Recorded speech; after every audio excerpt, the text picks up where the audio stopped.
Toledo Metal Spinning Company has the capability of spinning many different part profiles using playback control technology.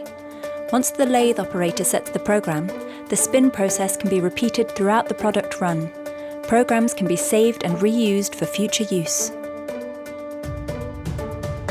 The technology that we use for repeatability is useful for multi-stepped parts, as the continuous spin process will form the same dimensions for every part.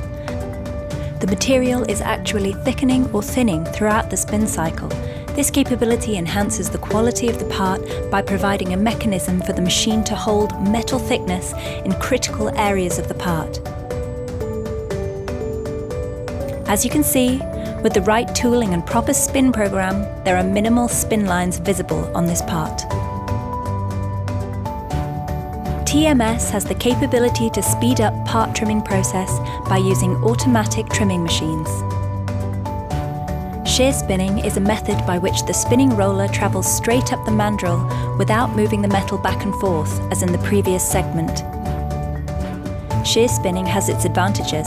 For example, shear spinning provides consistent metal thickness in the shear spun area, while at the same time leaving the part surface very smooth. Finished metal thickness is predictable and easily calculated depending on the angle of the part.